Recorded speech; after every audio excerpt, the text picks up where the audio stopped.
بسم الله الرحمن الرحيم اولا السلام عليكم ورحمة الله وبركاته soo dhawaada walaalahayga qaaliga kusoo dhawaada channelkeena caafimaad channel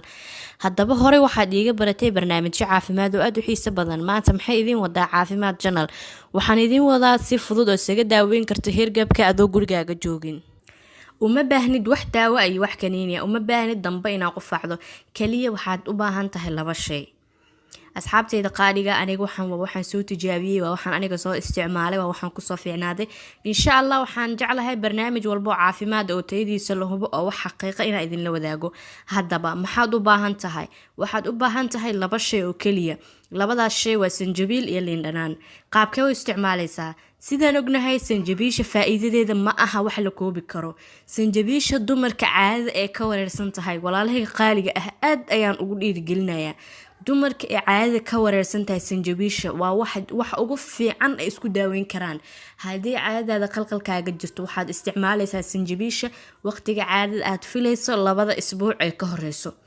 subax walba isticmaal laakiin caadada ayadoo ku joogto dhiiga ka socdo ma ha isticmaalin insha Allah walaalahayga qaaliga waad ugu kala arki doontaan soo tijaabiya gabar ee caado ka qaldan tahay hadii jirto sanjabiil ha isku ogaato laakiin dhiigaas u joogo iyo sa isticmaal aanu soo gudagal cashirkeyga walaalahayga qaaliga sanjabiisha waxaad ku darsanaysaa shaah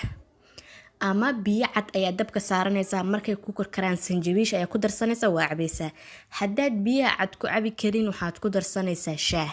shaaha markaas laga dejiyo uu karkarayo ayaa sanjabiil budo ee intaa ku darto waad walaaqaysaa shaahiyo qandac ayaad cabaysaa run ahaantii marka koowaad ee cabtaba isbedel ayaad dareemi doonto aad cabto 3 mar ayaad cabaysaa maalinta subaxdii duhurka iyo habeenkii halkaas maalin isbedel ku dareemaysa ugu badnaan 2 maalin hergabka fay ayaad kaga dhaxaysaa insha Allah daawo uma baahnid wax kale uma baahnid kaliya sanjabiishaas biyo kulul ama shaah kulul ku darso cab walaalahayga qaaliga taas waa qodobka koobaad waxaa jira qodobka labaad waa liin dhanaanta ayadana waxa u isticmaalaysaa sidii sanjabiisha oo kale biyo kulul ayaa dabka saaranaysaa markay qandac ku noqdaan ayaad cabaysaa labadoodaba waad isla cabaysaa waa wadaysaa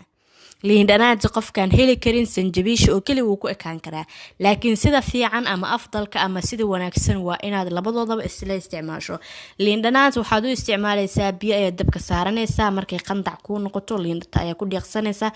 sidaas ayaad u cabaysaa sanjabiisha iyo liin dhanaanta labadoodaba waxaa isticmaalaysaa inta aadan cuntada cunin ka hor laakiin dad waxaa jiro gaas qabo sanjabiisha iyo liin dhanaanta saan ognahay labadoodaba waxay kiciyaan gaas fadlan hadaa gaas qabta daawada gaaska isticmaal uu gaaska kugu kaco hadhiin sanjabiish markaan cabay waan sii xanuunsaday sababtoo ah wax walba waa lagu daaweeyaa waxna way dhibaan sanjabiisha gaaska ayay kicisaa iyo liin dhanaanta waliba subaxdii waqtiga la cabo haddaad dareento gaas inay kugu kiciso cab daawada gaaska ama kaniiniga gaaska qof walba u yaqaana Imbrazol dadka waaweyn 40 mg ayaa u wanaagsan ama 20 mg haduu yahayna 2 xabo ayaad cunaysaa oo 20 saas ay 40 kugu noqonaysaa insha Allah walaalahayga qaaliga tijaabiye 2 maalin ayaad isticmaalaysaa kadib fay ayaa ka dhaxaysaa sanjabiisha mar walba aan ku soo celiyaa gabdhaha caadada ka qaldan tahay walaalahayga qaaliga ka faa'iideysta wixii wanaag ayaa idin la jeclahay maanta aniga caado kama hadleenin laakiin waxaan jeclahay gabdhaha walaalahayga inaan u faa'iideeyo waxaa laga yaabaa sanjabiisha hore uga soo hadlay gabdho aan fiidiyoga hore arkin inay jiraan ay kan arkaan dan ay ka faa'iideystaan ayaan jeclahay wanaag ayaan idin la jeclahay mar walbo laakiin dhiiga caada ay soo ku jooga isticmaalin 2 isbuuc markay kaaga dhimantaa waqtiga aad filayso ayaa isticmaalaysa subax alla keeno insha Allah isbedel muuqda arki doontiin mar walbo waxaan idin la jeclahay wanaag iyo khayr iyo caafimaad walaalahayga qaaliga ah toobigada aad jeceshihiin ama waxyaalaha aad jeceshihiin inaan ka soo hadlo qaybta commentiga iigu soo qoraa maxaa yeelay aad ayaan idin qiimeeyaa waa idin tixgeliyaa waxyaalaha u baahan tihiin inaan ogaado muhiim ay ii tahay waana jeclahay insha Allah anna barnaamijyo xiiso badan ayaa idin soo wadaa toobigu ka dambeeyo waxaan jeclahay inuu noqdo mid ka qurux badan kana sii wanaagsan insha Allah adinkana subscribe-ka waa dhankiina walaalahayga qaaliga share-ta iyo like-ta share garay hadaa adiga maanta videogan aad u baahnayn ama aad ka maaranto waxaa laga yaabaa dad walaalaha oo aad ugu baahan inay jiraan insha Allah Facebook Instagram